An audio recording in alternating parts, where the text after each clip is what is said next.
काकू म्हणलं मला शिकवणार का, तर त्या म्हणल्या शिकवणार, पण 350 रुपये फी. बरं मी तुम्हाला आता 100 रुपये देते बाई, आणि बाकीच्या आजचं मी सामान घेतलं, मी तुमचं नंतर देते टप्प्यान. त्यांचं मी पैसे दिले. त्या 350 रुपयाचं मी आज 3.5 कोटीचं भांडवल तयार केलेलं आहे. कामातनं मी वेळ देऊन बाहेर जाऊ शकत नाही का, तर तुमच्यासारख्या महिला माझ्याकडनं पहिली लेकीला काम दे, दुसरीला काम दे, काम देता देता अशा तुमच्यासारख्या माझ्याकडं 185 महिला काम करतात. आता संधी नाही, मला कुठलाही आधार नव्हता, कुठलंही भांडवल नव्हतं, ना मानसिक आर्थिक कुठलाही कसलाही आधार नसताना फक्त मनाची खंबीरता माझ्या होती. त्याच्यामुळे मी आज इथपर्यंत उभा राहिली. आणि माझी एकच संधी होती, एकच खंत होती, ज्या परिस्थितीत मी बाहेर पडली आणि ज्या परिस्थितीत मी लढत गेली, संध्याकाळी भरपूर रडायचं, फक्त कुणापाशी रडायचं नाही, जे वाटेल ते संध्याकाळी रडायची मी.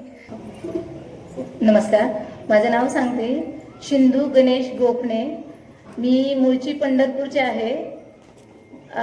माझा प्रवास असा आहे, माझी जन्मभूमी आहे पंढरपूर आणि कर्मभूमी आहे माझी बारामती. मी खूप स्वतःला नशिबवान समजते की मला बारामतीत येण्याची संधी भेटली आणि त्या संधीचं मी सोनं केलं. खरंच मला अभिमान वाटतो. आणि त्या अभिमानाचं कारण म्हणजे नगरे सर आणि ताई मला बारामतीत येऊन 2011ला मी बारामतीमध्ये आलेले आहे. ती 4 मार्च, सॉरी बरं का, मला सरांनी सांगितलेले तुम्ही थोडं घेऊन पाठ करून या, पण मला माझ्या कामाच्या ओघात काही मला पाठ करणं झालं नाही. आणि काय चुकून माकून झालं तर समजून घ्या की मला पाठ करून काय बोलता येत नाही. जी काय माझी रियालिटी आहे ती मी तुमच्यासमोर मांडते. मी बारामतीहून 4 मार्च 2011ला बारामतीत आलेली होती. अंगाच्या कपड्यासहित आलेली होती बारामतीमध्ये. तेव्हा मला रूम भेटत नव्हती. सगळ्या परिस्थितीतनं कशी तरी रूम भेटली. आत्ता कसा आपला प्रवास घडवायचा, आपण तर आलोय, एवढं मोठ्यातनं आलोय की चला बाबा मी काहीतरी करून दाखवते घरच्यांना म्हणून आलेली होती. घर सोडून आलेली होती. 2 मुलं आहेत, 3 मिस्टर आहेत, आता करायचं काय. तेव्हा इथं समजलं की बारामतीत खूप कंपनी त्या. तेव्हा मग समजल्यानंतर मी चॉकलेट कंपनीमध्ये इंटरव्ह्यू द्यायला गेली. तेव्हा मला तिथं काम भेटलं. ते म्हणले मॅडम 1-2 दिवसांनी तुम्ही या. मग तेव्हा मी तिथं जायला लागले कामाला. पण आपण कामाला जातोय, पण आपल्या मुलांना कोण बघणार आहे, मुलांना पाठीमागं सोडायला काही नाही. मग दोघंही कामाला चालू. मग मला फर्स्ट शिफ्ट आली की मिस्टरांना सेकंड घ्यायला लावायची, आणि त्यांना सेकंड आली की आपण फर्स्ट शिफ्ट घ्यायची. पण योगायोगानं असं झालं, 1 महिनाभर गेला आणि असा योगायोग आला की दोघांची सेकंड शिफ्ट आली आणि पावसाचं वातावरण झालं होतं. एवढा पाऊस, एवढं वातावरण, मुलांना आणायचं कोण आपल्या, आपण तर नवीन आहे. तर तेव्हा मी सरांना तिथे म्हणलं की सर माझ्या मुलांना आज खूप पावसाचं वातावरण झालंय आणि मला सुट्टी हवे. ते सर एकदा बोलले मॅडम आज तुम्ही कामावर आलाय, पण जर सुट्टी घेतली गेला तर तुम्ही परत कामावर नाही येऊ शकत. म्हणलं आता काम तर हातातलं गेलं तर लय अवघड आहे, आपल्याला आधारच नाही. तेव्हा मी ठरवलं की बाबा ना आता काहीतरी आपल्याला घरी बघावं लागेल काम आपल्या मुलांना बघत, का तर मुलं सगळ्यात महत्वाची येते आपल्यासाठी. मग तेव्हा मी म्हटलं चालेल सर, मी उद्यापासून नाही येणार म्हटलं कामाला, पण माझी मुलं महत्वाची. आता मला मुलांसाठी जाणं महत्वाचं होतं. त्या दिवशी ठरवलं मी MIDC पासून, का तर माझ्यापाशी जायला माघारी पैसे नव्हते. कंपनीची बस गेली तर परत दुसरी बस नसते, बस होत्या पण आपल्याकडे पैसे नाहीत. तेव्हा मी MIDCतून चालत बारामतीत क्रीडा संकुलन माहिती असेल तुम्हाला, तिथपर्यंत मी चालत गेली. डोळ्यात इतकं अश्रू होतं, पण म्हणलं ह्याच्यात हार नाही मानायची, घर तर सोडून आली मी. तर मी तेव्हा ठरवलं तर आता काय करायचं, संध्याकाळी आज आलो आपण मोठ्या थोड्यात, मुलं चालली होती क्रीडा संकुलची, तिथं मुलं शिकायला असतात. त्या मुलांना म्हणलं आता संध्याकाळचं काय बघायचं आपलं नियोजन. मग ती मुलं बॅगमध्ये कपडे घेऊन चालली होती रोडनी. त्यांना म्हणलं तुम्ही कपडे घेऊन कुठे चालले, ते म्हणले आम्ही कपडे धुवायला चाललो. म्हटलं मला कपडे द्याल का, म्हणलं धुवायला मी तुमची धुवणी इस्त्री करून देते. आता नवीन म्हणल्यावर कोण तर आपल्यावर लगेच विश्वास ठेवल का की कोण बाई आहे काय. मी म्हटलं मी इथंच राहायला जाते, पण बाबांना माझी परिस्थिती नाजूक आहे, मग तुम्ही दुसऱ्याला देणार नाही ती मला द्या. त्या दिवशी मी त्या मुलांना म्हटलं मी 5 रुपये धुवून इस्त्री करून देते. मुलं पण खुश झाली, चला आपलं पण पैसे वाचते त्यांना, आपल्याला पण काहीतरी सोय झाली. मग त्या दिवशीपासून त्यांचे कपडे धुतली. बरं इस्त्री नाही, त्यांचे कपडे तर घेतलेत मी. तर त्यांची शेजारणीला म्हणलं ताई मला इस्त्री देता का हो. आता बायका पण लगेच एकमेकींना म्हणतात बाई कोण आली कुठल्या लिहिलं कसं द्यायची इस्त्री तरी. एक जणीला म्हणलं मला तुझी चटई देते का म्हणलं जरा. नाळे म्हणून होती माझ्या शेजारी, माझी एक शेजारी मैत्रीण, ती म्हणली घे. आणि कुंभार म्हणून होती, तिनं मला इस्त्री दिली. साबण आणली बाई, धुतला ड्रेस आणि 4 ड्रेस धुतले. इतका आनंद झाला. आणि पोरांना सांगितलं, द्यायला गेली. म्हटलं बाबा नो हो का झालं तुमचं धुवून, ड्रेस धुवून इस्त्री करून झालाय. त्यांना ते दिलं. त्यांनी 20 रुपये दिलं मला. आणि त्या 20 रुपयामध्ये आम्ही लगेच 10 रुपयाचं बनपोचं पाकिट आणलं. मुलांना मी संध्याकाळी खाऊ घातलं. मुलं पण माझी खुश झाली. म्हटलं जाऊ द्या, जगायला काहीतरी सोर्स तर झाला. असा माझा प्रवास होता. सगळी आणि माझ्याकडे येताना काय 2 साड्या घेऊन आलेली. कपडे नाही, भांडी नाही, काहीच नाही. त्याच्यानं मला ते साधन भेटलं. कित्येक कंपनीतनं मी रिटर्न आल्यापासून डोकं चालू होतं. आज काहीतरी आपण ना घर बसल्या लेकरं बघत बघत करायचं. तेव्हा मी ठरवलं, त्या मुलांना काय करायची, मग त्याचे कपडे धुवून जायले की ते रोजचे मला यायचे 20 रुपये रोज यायचे. माझा रोजचा खर्च तर झाला लगेच तयार. पण मी माझ्या कामाला कधी लाज वाटली नाही. मला हे काय म्हणते, ते काय म्हणते, काय कुणाशी काही मला देणं घेणं नव्हतं. फक्त मग एवढंच होतं की कष्ट करायचं, प्रामाणिक कष्ट करायचं. आणि प्रामाणिक कष्टानं आपली लेकरं मोठी करायची, लेकरांना चांगलं संस्कार द्यायचं. एवढं डोक्यात होतं, ती जिद्द होती. आणि शेजारी आता 2 दिवस भरलेले पहिले होते, तेव्हा 25 तारखेला पेमेंट भेटायचं.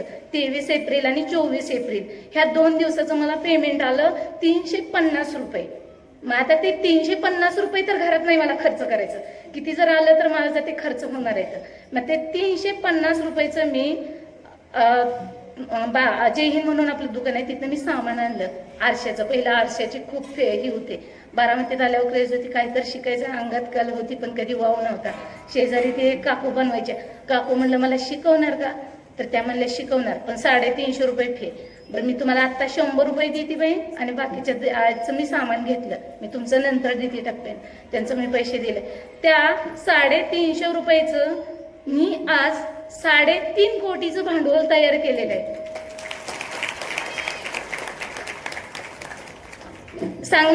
सांगायला मला आनंद वाटतो की कुठलीही कसलीही परिस्थिती आली ना तरी लाज वाटू द्यायची नाही, किंवा कोण काय म्हणतंय, कुणीला काय वाटतंय, काही देणं घेणं नसतं. आता तेव्हा मला लेडीज म्हणायची हिच्याकडे 2 साड्या आहेत. शेजारनं बायका चालल्या ना, 11 लोकांची 12 लोकांची चाळी होती. आणि आमच्या मालकिनीचा समोर बंगला होता. पण एकच बारामतीचा आनंद होता. जिजी म्हणून त्या म्हणायच्या, बाई एवढी ही दिसते, म्हणायच्या अगं बाई तुझ्या घरात काय नाही. सगळी म्हणते ती एकटीच बाई राहते. म्हणले एकटी नाही राहत, मला 2 मुलं आहेत, मिस्टर आहेत. बायका म्हणायच्या वाशी ती चाल कॅनल पाणी भरायला यायच्या, नाकाला पदर लावायच्या, म्हणायची याच्याकडे 2 साड्या येत्या. मला काही वाटायचं नाही. चल कसली तर राहते, अरे राहती कशी, त्याच्यापेक्षा माझं विचार खूप चांगलं होतं. मला त्याचा कधी राग आलेला नाही.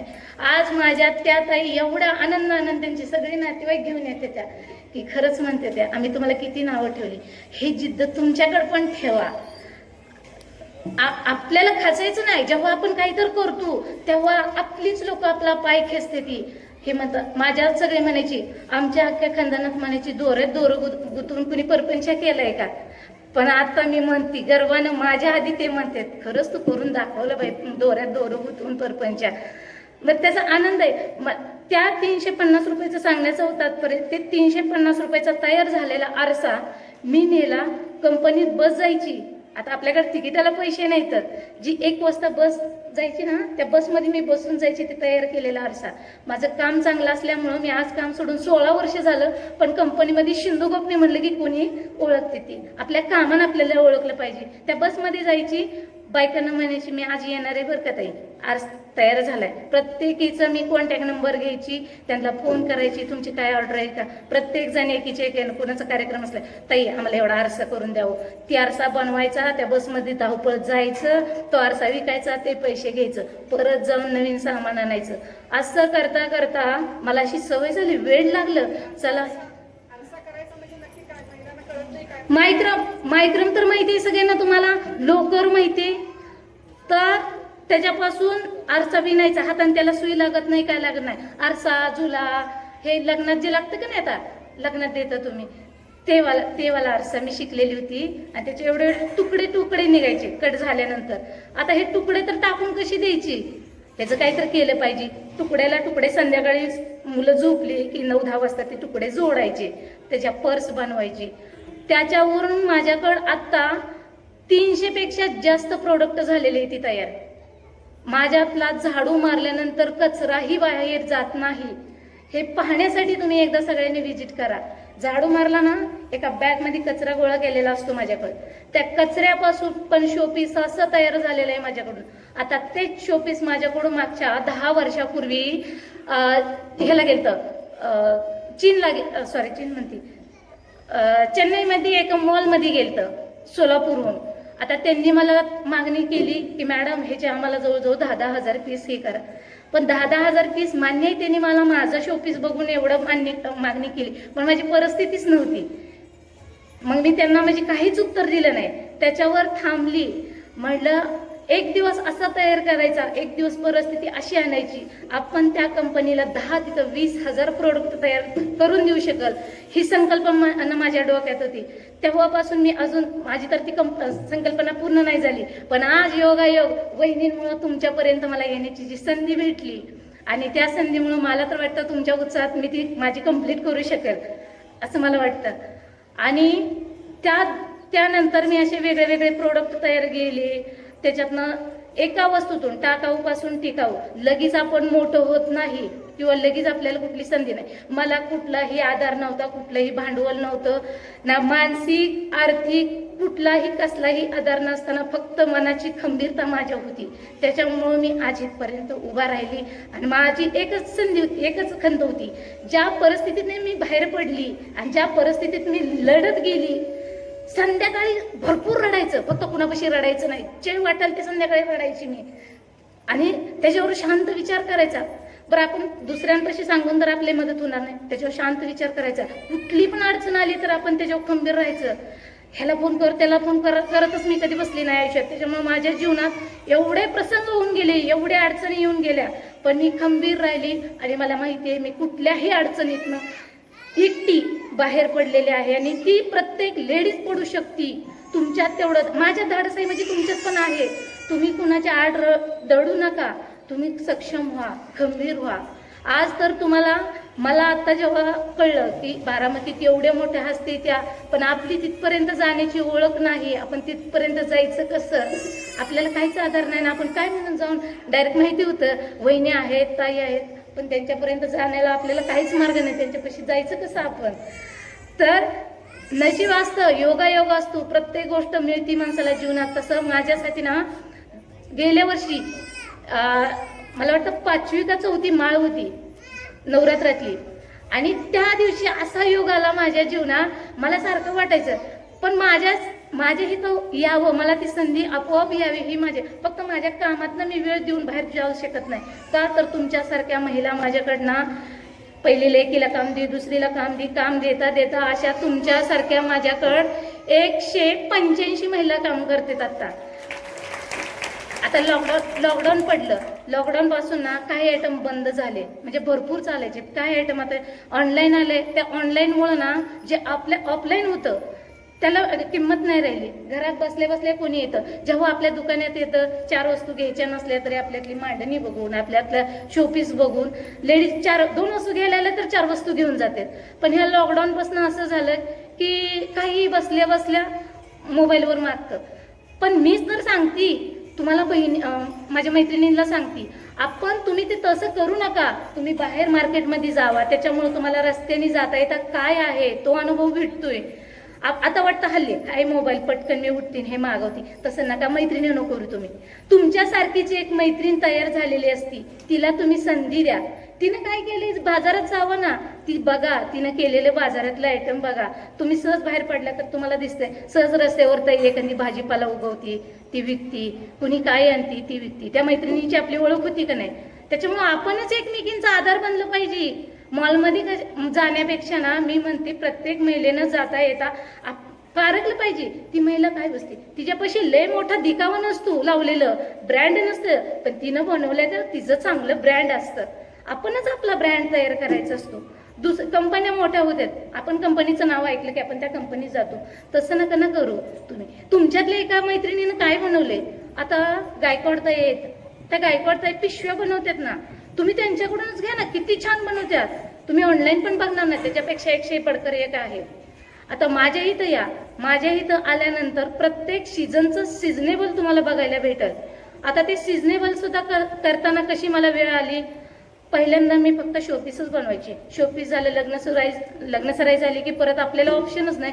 बघून आता भांडवल कुठलं आहे. बरं 4 कामगार लेडीज आहे त्या कामाला, बरं तुमचं मी भांडवल कशाने देणार आहे, पेमेंट कशाने देणार आहे. त्याच्यावरनं प्रत्येक सीझनचं सिजनेबल करायचा निर्णय घेतला. आमच्याकडे लग्न रुखवताचं भेटतं. नंतर तुमची संक्रांत आली, संक्रांतीचा तिळगुळ दागिने तुम्ही पाहिजे तशी डिझाईन आमच्याकडे घेऊन या, आम्ही पाहिजे तशी डिझाईन तयार करून देतो. आकाश कंदील तर हँडमेड तुम्हाला पाहिजे तसं कुठंही बघायला भेटणार नाही असे आपल्याकडे डिझाईन आहेत आणि सगळे आपल्या महिला बनवतात. माझ्याकडं एकही जेंट्स कामगार काम करत नाही. सगळ्या टोटली दुकानात पण महिला आहेत त्या आणि घरी करणाऱ्याही महिला आहेत. अशी संधी मी उपलब्ध करून देते. माझ्या परिस्थितीवरनं तुम्ही बाहेर जाऊ शकत नाही, तुमची मुलं आहे ती, तर तुमच्यासाठी माझ्याकडून घरबसल्या पण काम आहे. घरबसल्या काम आहे. ज्यांना मुलं मोठी झाल्या ती त्यांच्यासाठी दुकानात पण काम आहे. आणि असंच नाही तुम्ही लांब असाल तर माझ्याकडे कामालाच यावं असं पण नाही, अशी पण संधी उपलब्ध करून दिलेली आहे. मला नगरेसर म्हणले असे पण ऑप्शन करा की मॅडम तुम्हीच महिलांना, नगरेसर पण तुम्हाला पुढची माहिती सांगतील. तुम्ही या, तुम्ही बघा, तुमच्याकडे खूप स्किल असतं. आपलं तोंड भांडवल फक्त गुंतवायचं आहे. माझ्या इथं आल्यानंतर तुम्हाला कुठलंही भांडवल सुद्धा गुंतवायची गरज नाही. असा माझ्याकडून तुम्हाला संधी आहे. ती संधी आहे तर त्या संधीचं तुम्ही सोनं करून घ्या. आणि परिस्थिती नसताना एकदमच उद्योग करायला आता ताईने वहिनीने तुमच्यासाठी एवढा मोठा प्लॅटफॉर्म उभा केलाय. एवढी मोठी संधी आहे, तुम्हाला तर आव्हान आहे. मला तेव्हा ओळख नव्हती, काही नव्हती. आता विचार केला मला जर तेव्हा माझी वहिनींची ओळख झाली असते तर मी किती मोठी झाली असती. पण नाही, मला थोडंच खायला आवडतं, तेवढ्यातनं चांगलं वाटतं मला. एकदम नाही मोठं व्हायचं. आणि छोट्या गोष्टीतनं जो आनंद आहे ना तो मोठ्या गोष्टीतनं आनंद भेटत नाही. जेव्हा माझ्या बारामतीत मुलांना घ्यायचे तेव्हा मी माझ्या गळ्यातलं मंगळसूत्र विकलं होतं. मंगळसूत्र विकून माझ्या दोन्ही मुलांचं मी ऍडमिशन केलं. त्याच MS माझा गेल्या वर्षी एवढ्या आनंदानं सत्कार ठेवला होता. खूप भारी वाटलं जेव्हा आपल्याला बोलवते ते तेव्हा असं बोलवणं. पण ज्या MS मध्ये माझ्या मुलांचं ऍडमिशन गेलं सुद्धा माझी परिस्थिती नव्हती, तेव्हा मी माझ्या गळ्यातलं मंगळसूत्र विकलं होतं. नंतर घर कसं चालवायचं, पायात पंजन होतं माझ्याकडं गावाकडून येताना, तर त्याच्यातून मी हे केलेलं होतं, पंजन विकून माझं पुढचं हे केलेलं होतं. अशी माझी वाटचाल झालेली होती. पण गेल्या वर्षी माझ्याकडे वहिनी आल्या. काय म्हणते की योगायोग असतो. नवरात्रात 4थ्या दिवशी वहिनी आल्या आणि वहिनी माझी इथं साक्षात दुर्गाच आल्या. त्या दिवशी खरंच आम्हाला तसं वाटलं आणि तसंच आम्ही त्यांचं औक्षण स्वागत सगळे अख्खी खुश झाली. त्या दिवसापासून मला अजून वेगळं वळण, माझ्या ह्याला व्यवसायाला अजून वेगळी दिशा, वेगळं वळण आलं.